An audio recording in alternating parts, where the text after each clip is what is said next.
Após o ataque, o comando militar fez uma reunião na ala hospitalar, já que muitos soldados estavam internados. Encaramos como um sucesso a perda de apenas 2 homens esta noite. O comandante anunciou. Considerando o número de rebeldes, nossas poucas baixas são um testemunho a favor do treinamento e da capacidade de cada um de vocês. Ele fez uma pausa, como se esperasse nossos aplausos, mas estávamos exaustos demais para isso.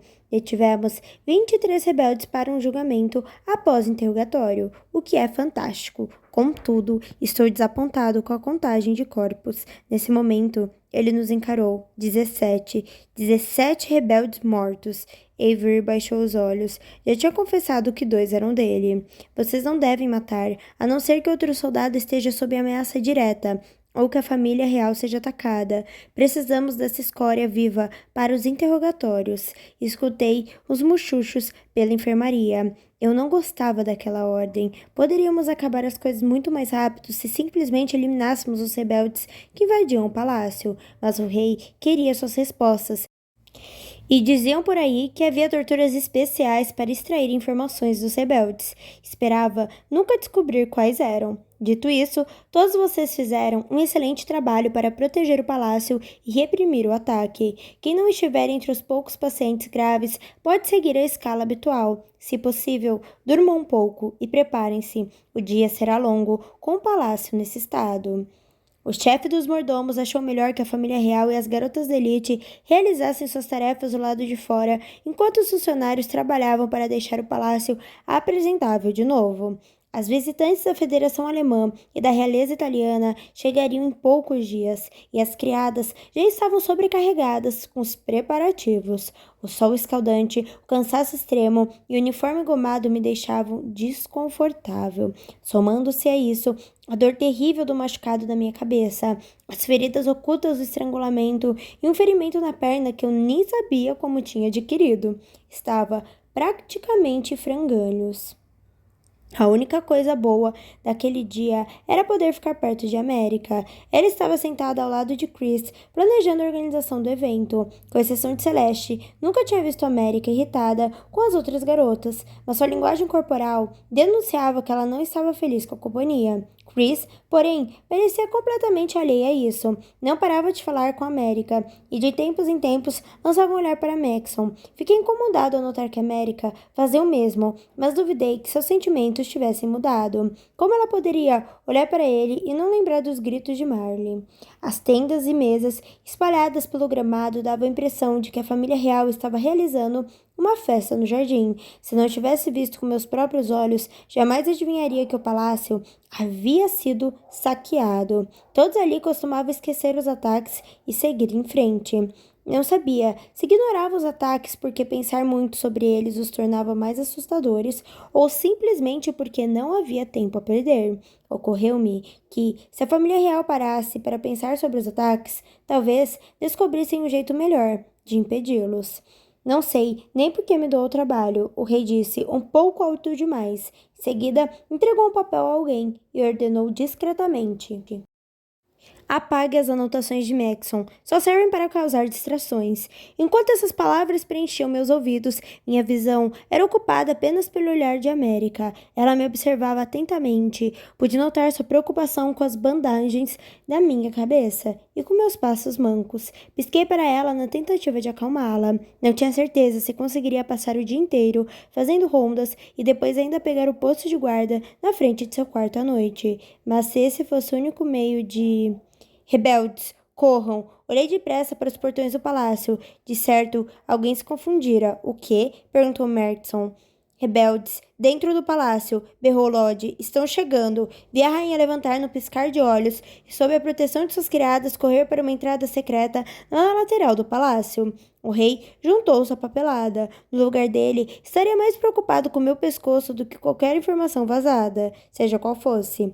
A América ainda estava em sua cadeira, paralisada. Dei um passo em sua direção, mas Maxon entrou na minha frente e jogou Chris em meus braços. Corra, ordenou. Hesitei um pouco, pensando em América. Corra, repetiu. Fiz o que era preciso e disparei a correr. Chris não parava de gritar o nome de Maxon. Em poucos segundos, Tiros já ecoavam, e o palácio foi inundado por uma multidão composta quase igualmente por rebeldes e soldados. Tanner, gritei, impedindo de seguir para a batalha. Botei Chris em seus braços e instruí: siga a rainha. Ele obedeceu, sem questionar, e voltei para buscar Mary. América, não, volte! Maxon gritava. Segui seu olhar repleto de pânico e vi América correndo freneticamente para a floresta, com rebeldes em seu encalço. Não, o ritmo dos disparos dos guardas acentuava os passos de América apressados e arriscados. Os rebeldes, com suas sacolas lotadas, quase a alcançavam. Pareciam mais jovens e atléticos que os da noite anterior. Cheguei a me perguntar se não eram seus filhos, tentando terminar o que os pais haviam começado. Saquei o revólver e me posicionei. Estava com a nuca de um rebelde na mira. Disparei 3 tiros rápidos. Errei todos, quando ele zigue-zagueou e correu para trás de uma árvore. Maxon sonhou em passos desesperados rumo à floresta, mas seu pai o agarrou antes de ele ir longe demais. Parem! Maxon gritou, livrando-se do braço do pai. Vocês vão acertá-la, cessar fogo. Embora América não fosse da família real, eu duvidava que alguém ficaria bravo caso matássemos aqueles rebeldes. Sem mais delongas, corri para a frente, posicionei-me de novo e atirei 2 vezes. Nada. Maxon me agarrou pelo colarinho. Eu disse cessar fogo. Apesar de eu ser uns 5 centímetros mais alto do que ele e geralmente considerá-lo um covarde, a fúria em seus olhos naquele momento impunha respeito. Perdão, senhor. Ele me soltou com um empurrão para depois me dar as costas e passar a mão no cabelo. Nunca o tinha visto tão consternado. Me lembrou de seu pai quando estava prestes a explodir. Tudo que ele demonstrava por fora, eu sentia por dentro. Uma das garotas elite desaparecera. A única mulher que eu já amara estava perdida. Mas não sabia se ela seria capaz de correr mais rápido que os rebeldes ou encontrar um esconderijo. Meu coração acelerava de medo e se despedaçava com desespero ao mesmo tempo. Prometer a Mai que não deixaria ninguém machucá-la. Falhei. Olhei para trás, sem saber ao certo o que esperava encontrar. As garotas e os funcionários já estavam seguros. Não havia ninguém além do príncipe, do rei e de uns 10 guardas. Maxon finalmente nos encarou. Sua expressão era de um animal enjaulado. Encontre-na. Encontre-na agora, berrou. Considerei a possibilidade de simplesmente correr floresta dentro, na tentativa de alcançar a América antes dos rebeldes. Mas como encontraria? Maxon deu um passo à frente. Venham, rapazes. Vamos nos organizar. Fomos atrás dele. Meus passos estavam vacilantes e eu tentava me acalmar. Precisava estar atento a tudo. Vamos encontrá-la. Prometi a mim mesmo. Ela é mais forte do que imaginam. Maxon, vá para junto de sua mãe, ouviu o rei ordenar. O senhor não pode estar falando sério. Como posso ficar em um abrigo enquanto a América está desaparecida? Ela pode estar morta. Olhei para trás e vi Maxon se contorcer e arfar, quase vomitando só de pensar naquilo. O rei Clarkson endireitou o corpo de Maxon, agarrando-o firme pelos ombros e o sacudiu. Recomponha-se. Precisamos de você a salvo. Vá, agora. Maxon cerrou os punhos e flexionou levemente os cotovelos por uma fração de segundo. Pensei seriamente que daria um soco no pai. Talvez escapasse a minha alçada, mas tive certeza de que o rei poderia acabar com Maxon se quisesse. Eu não desejava a morte do cara. Depois de ofegar algumas vezes, Maxon soltou-se das garras do pai e seguiu para o palácio, pisando firme. Logo, voltei os olhos para a floresta, torcendo para que o rei não notasse que alguém tinha testemunhado a cena. Eu pensava cada vez mais sobre a insatisfação do rei com o trabalho do filho. Mas, depois disso, não pude deixar de considerar que a coisa ia muito além de algumas anotações erradas na papelada. Por que alguém preocupado com a segurança do filho agiria de maneira tão agressiva com ele? Me juntei aos outros soldados, bem quando Maxon começava a falar. Algum de vocês tem familiaridade com esta floresta? Todos permanecemos calados. É muito grande e, como vocês podem ver, fica bastante densa após alguns metros de caminhada. As muralhas do palácio se estendem mais de 100 metros floresta dentro até se encontrarem. Esse trecho do muro, porém, não está com manutenção em dia. Os rebeldes não teriam dificuldade para pular pela parte danificada, especialmente se levarmos em conta como foi fácil que superassem os trechos mais fortes da barreira na frente. Maravilha. Vamos nos espalhar numa linha de frente e avançar devagar. Devemos procurar pegadas, objetos caídos, galhos quebrados, qualquer coisa que sirva de pista, até o lugar para onde a levaram. Quando escurecer, voltamos para buscar lanternas e reforços. Então, ele encarou cada um de nós e concluiu suas orientações. Não quero voltar de mãos abanando. Ou recuperamos a senhorita com vida ou o seu corpo, mas não deixaremos o rei ou o príncipe sem respostas essa noite. Entendido? Sim, senhor, gritei, e os outros fizeram o mesmo. Ótimo, espalhem-se. Tínhamos avançado poucos metros quando Markson estendeu o braço e me deteve. Você está mancando muito, Ledger. Tem certeza que pôde participar? Perguntou. Meu sangue subiu e fiquei a ponto de explodir. Como Maxon, alguns minutos antes. Nada me impediria de ir atrás dela. Estou perfeitamente bem, senhor. Assegurei. Markson me examinou novamente. Precisamos de uma equipe forte. Talvez você devesse ficar. Não, senhor. Repliquei rapidamente. Nunca desobedeci ordem, senhor. Não me force a fazer isso agora. Meu olhar era absolutamente sério, e ele certamente o notou quando o encarei, determinado a prosseguir. Ele abriu um leve sorriso quando assentiu e seguiu seu caminho em direção às árvores. Tudo bem, vamos.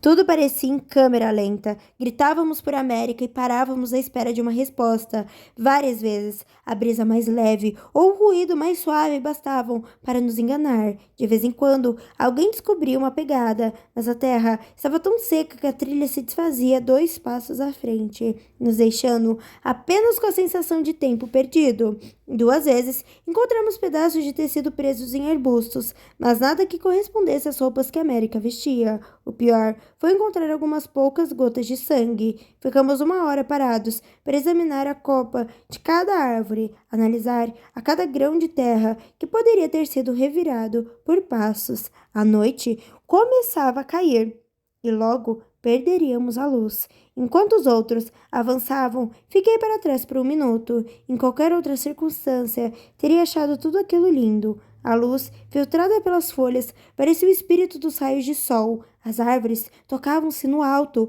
como se estivessem desesperadas por companhia. A sensação geral era que o lugar provocava era de fascínio.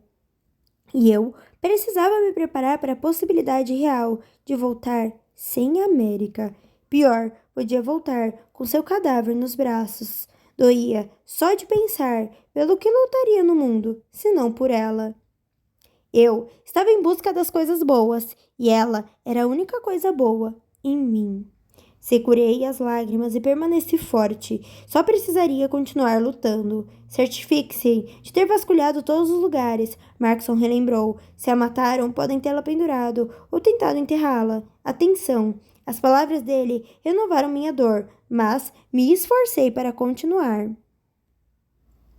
Senhorita América, gritei. Estou aqui. Apurei os ouvidos, com medo demais de acreditar.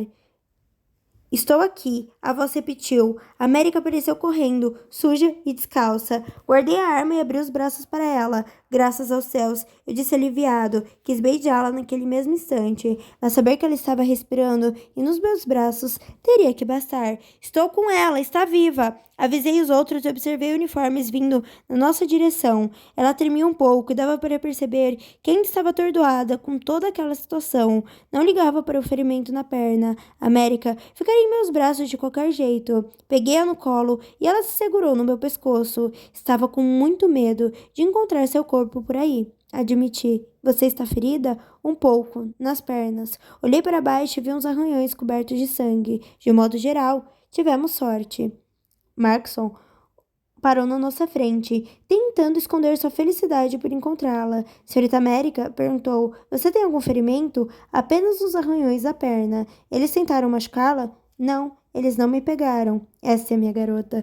Todas as expressões eram um misto de choque e alegria com a notícia, mas Markson certamente era o mais contente. Penso que nenhuma das outras garotas correria mais rápido do que eles. América suspirou aliviada e sorriu. Nenhuma das outras. É uma 5. Comecei a rir, assim como os outros. Nem toda experiência nas castas inferiores era inútil. Bom argumento. Markson comentou, dando tapinha nas minhas costas, sem tirar os olhos de América. Vamos levá-la de volta. Ele liderou o caminho, gritando mais algumas instruções. Sei que você é rápida e esperta, mas fiquei apavorado. Contei a ela durante o percurso. Ela levou os lábios ao meu ouvido e confessou. Menti para o oficial.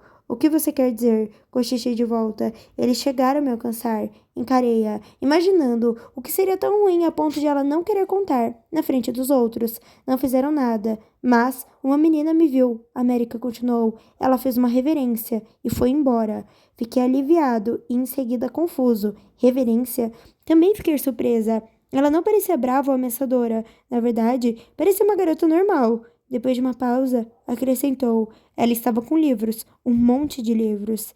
Parece que isso acontece bastante, contei. Ninguém faz ideia do que fazem com eles. Meu palpite é que usam para fazer fogueiras. Acho que é frio onde eles vivem. Cada vez ficava mais evidente que os rebeldes queriam apenas arruinar tudo o que o palácio possuía, obras de arte, muralhas ou mesmo a sensação de segurança, e tomar as estimadas posses do rei para simplesmente tacar fogo. Era como mostrar um enorme dedo do meio para a monarquia. Se eu não tivesse vivenciado pessoalmente a crueldade que os rebeldes eram capazes de demonstrar, teria achado graça. Os outros soldados estavam tão próximos que ficamos calados pelo resto da caminhada, mas a distância ficava mais curta com a América, tão perto de mim. Cheguei a desejar que o percurso fosse maior, depois do que acontecera. Não queria sequer perdê-la de vista. Os próximos dias talvez sejam cheios para mim, mas tentarei vê-la em breve, sussurrei, quando o palácio despontou no horizonte. Era a hora de devolvê-la a eles. Tudo bem, ela disse, se inclinando na minha direção. Ledger, leve-a ao Dr. Ashler e tire o dia de folga. Você fez um bom trabalho hoje, Markson disse, dando tapinhas nas minhas costas mais uma vez. Os corredores estavam repletos de funcionários que ainda limpavam os vestígios do primeiro ataque. As enfermeiras, na ala hospitalar, vieram tão depressa que não tive tempo de falar com a América novamente. Mas, ao deitá-la no leito e reparando seu vestido esfarrapado e suas pernas arranhadas, não pude deixar de pensar que era culpa minha. Olhando em retrospecto para a origem de tudo aquilo, tive certeza que sim, já estava na hora de começar a consertar o estrago. A América dormia quando me esgueirei até a ala hospitalar naquela noite. Ela estava mais limpa, mas seu rosto ainda demonstrava preocupação, mesmo em repouso. Oi, Mary, sussurrei ao me aproximar de seu leito. Ela não se mexeu. Não ousei sentar, nem mesmo com a desculpa de que estava verificando se a garota que salvei passava bem. Permaneci de pé, vestido com o uniforme recém-passado, que usaria apenas pelos poucos minutos necessários para desabafar. Estendi a mão para tocá-la, mas desisti. Olhei bem seu rosto adormecido e comecei a falar. Eu vim pedir desculpas por hoje. Quer dizer, respirei fundo. Eu devia ter corrido atrás de você. Devia ter protegido você. Mas não fiz nada disso. E você quase morreu. Breves contrações em seus lábios indicavam que a América sonhava. Para ser honesto, peço desculpas por muito mais do que isso, admiti. Sinto muito por ter perdido a cabeça na casa da árvore. Sinto muito por ter dito para você enviar aquele formulário idiota. É que eu sempre achei. Engoli em seco. Sempre achei que com você eu poderia fazer as coisas direito. Fiz uma pausa antes de continuar. Não consegui salvar meu pai. Não consegui proteger Jamie. Mal posso sustentar minha família. Então pensei que talvez pudesse dar a você a chance de uma vida melhor do que a que eu tinha a oferecer. E convenci a mim mesmo de que esse era o jeito certo de amá-la. Observei-a por alguns instantes, desejando que eu tivesse coragem para confessar essas coisas quando ela estivesse em condições de responder e dizer como eu errei. Não sei se posso desfazer minhas escolhas, Mary. Não sei se voltaremos a ser como antes, mas não vou deixar de tentar. Eu vivo por você, disse, dando de ombros. Você é a única coisa pela qual eu já quis lutar. Havia muito mais a dizer, mas ouvi a porta da ala hospitalar se abrindo. Mesmo no escuro, o terno de Maxon era inconfundível. Tratei de me retirar, com a cabeça baixa, para dar a impressão de que estava apenas fazendo a ronda. Ele sequer notou minha presença. Mal olhou para mim enquanto seguia em direção ao leito de América. Observei-o puxar uma cadeira e sentar ao seu lado. Não pude evitar o ciúme. Desde aquele primeiro dia no apartamento do irmão dela, desde o momento em que descobri o que sentia por América, fora obrigado a amá-la de longe. Mas Maxon podia sentar ao seu lado, tocar sua mão. O abismo entre suas castas não importava. Detive-me à porta, sem tirar os olhos da cena. A seleção havia desgastado o laço entre mim e América, e Maxon era uma lâmina afiada, capaz de cortá-lo completamente se chegasse perto demais, e eu não tinha uma ideia clara do quão perto a América o deixava chegar. Tudo o que podia fazer era esperar e dar à América o tempo de que ela parecia precisar. Para ser sincero, o tempo de que nós todos precisávamos. Só o tempo poderia resolver nossa situação. Fim. Oi, tudo bem? Mais um capítulo aqui, mais uma parte desse casal maravilhoso que eu estou amando. E aí, gostou? Não esqueça de se inscrever no canal, deixar o seu like e deixar o seu comentário. Qual foi a sua cena favorita até agora?